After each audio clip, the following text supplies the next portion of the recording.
Hello buddy and welcome back to Red Devils TV. Now this is your Manchester United versus Spurs match preview. So, how the Manchester United set up? First of all, I think it's pretty simple and I think we go to a 4-2-3-1 like we normally do, our standard formation. And I think for me that our starting 11 is going to consist of David De Gea, Wan-Bissaka at right back, Victor Lindelof, Luke Shaw, Diogo Dalot at left back.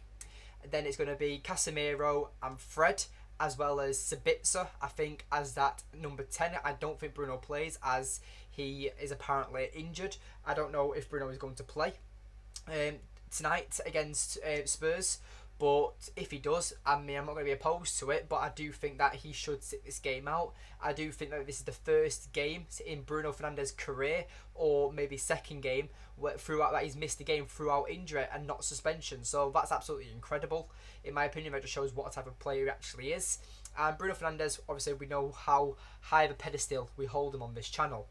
But anyway, Sabitzer replaces Bruno. I can see if Eriksen comes in, but for me, I think Marcel Sabitzer put in a better performance than Eriksen did in the most recent game. I do think that the wingers are going to consist of Antony and Sancho, as well as Marcus Rashford through the middle.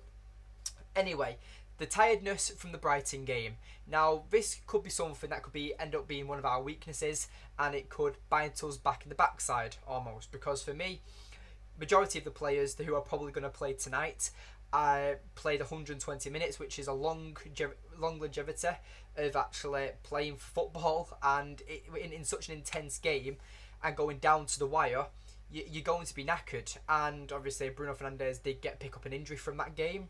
But for me, I do think that United can win this, and I'm going to tell you why in a moment. It just really depends on how Spurs set up. But yes, I do think that the tiredness from the Brighton game could be a minor setback, but I do think that the players are going to want to kind of secure top four, because much like the Man City and Arsenal title race, this is United's almost top four race really, because if we can edge the gap on Spurs and then edge the gap on Aston Villa, who we play at the weekend, then United are pretty much home stretch, run the final straight of the sprint and going to hopefully get top four. So this would be massive for our season, it'd be a massive victory in my opinion. But the key player for me in this game is going to be Antony. Now, you might be asking why, but for me, I think that Antony over the last few games has been absolutely exceptional. He's been direct, he's been confident, he's been dangerous. He's been very, very good in my opinion. And yes, whether you still think he's a one-trick pony or not, where he likes to cut in on that left-hand side, I do think that he's now starting to show a bit more of a creative side as well. So for me, I think that the link-up play between him, Sancho and Rashford would be brilliant. And I do think that Antony would be the key player out the front three today, because I still think that Rashford's still coming back from the groin injury, and I think that he's not still 100% ready. And as we know with Jadon Sancho, he's still finding his form, let's say. But yes, I do think that Manchester United are going to win. I'm going to go for a 3-1 victory for Manchester United. I am a bit confident, I think. I was stuck between 2-1 and 3-1 because our away form could also be a weakness for in this game, as our away form from home this season has been terrible. We've lost to pretty much everyone in the top six. We lost at Anfield, we lost at the Etihad, we lost at the Emirates, we lost to Newcastle, and now we go to Spurs. So it's gonna be tough, and hopefully United can change their away record and actually get a win tonight. But yes, apart from that, I think that's pretty much United covered. Also, actually, an update about Scott McTominay. He's also not going to be in the travelling squad. But yes, let's talk about Spurs. So obviously they're going to bounce back. They're going to want to reward the fans with putting in such a horrific performance against Newcastle, and they're going to be up for it. The new manager in Ryan Mason, I really can't tell you how he's going to set up. Some Spurs fans are thinking he's going to go to a back four, which would honestly, for me, be absolutely perfect.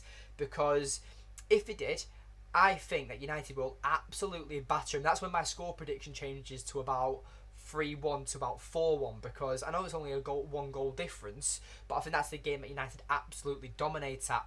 But I do think Ryan Mason isn't going to implement his own philosophy into Spurs this late into the season. I think he knows about the club. I think he might have been an assistant manager or a caretaker or something of Spurs, and he pretty much knows the way they play, and he might just be playing them the way that they've played all season. But again, under Antonio Conte, under Stellini, them two managers were cut from the same cloth.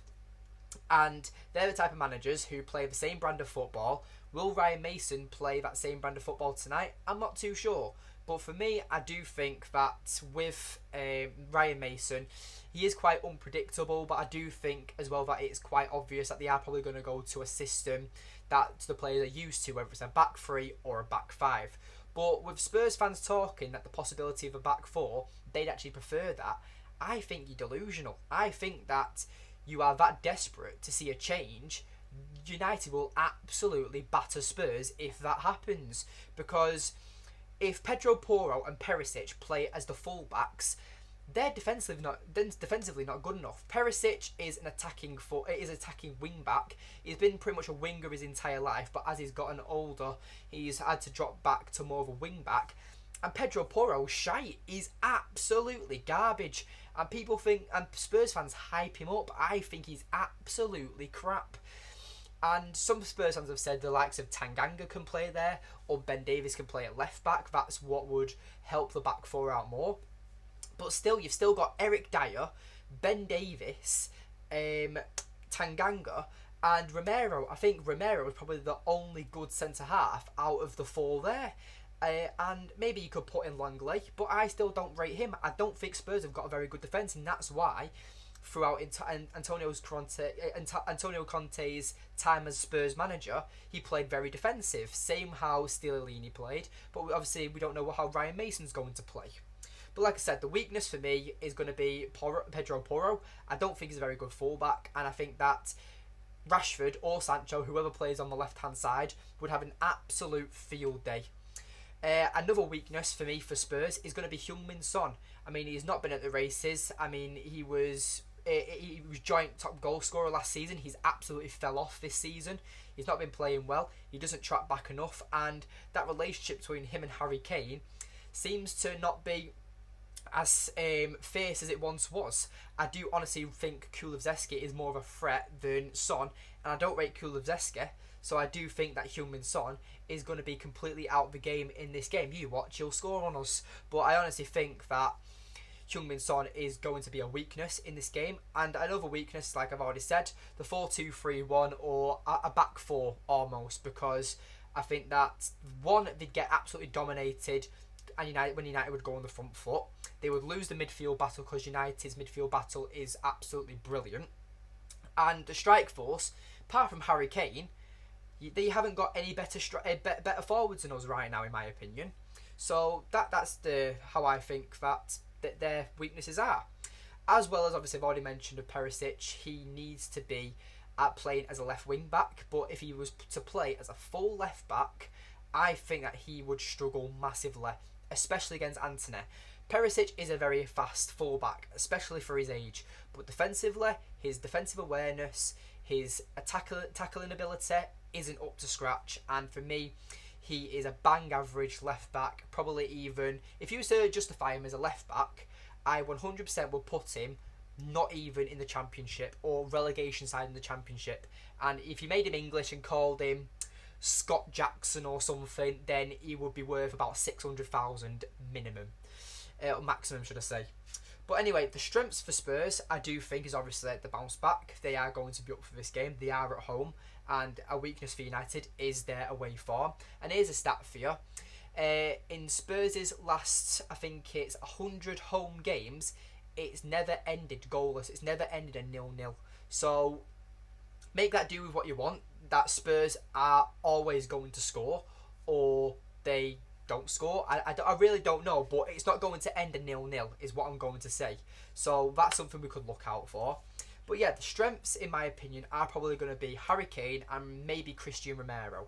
I do rate Romero as a good centre half, but he is very dirty. He gets booked pretty much every game, and I think that if we can get him booked early, that could put them in panic mode. So maybe Romero is someone that we should target when going forward, in my opinion. Maybe that's something to look out for.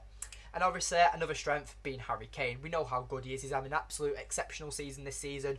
But because Erling Haaland is just shattering every single record the Premier League has currently got, Harry Kane is kind of in Haaland's shadow almost. I mean, he is 6'4" Haaland, so it is quite a very big shadow. But Harry Kane is still an exceptional striker, and we know how good his finishing ability is. We know how good his link-up play is, so he is going to be very dangerous. And that's why I think not playing Harry Maguire in a game like this is going to be the better option. I think going for Lindelof and Shaw, they played really well against Brighton, and I think that they should play again tonight against Spurs. But anyway, thank you for watching today's video. Please remember to like, subscribe, comment and share, and I'll see you in the next one. Goodbye.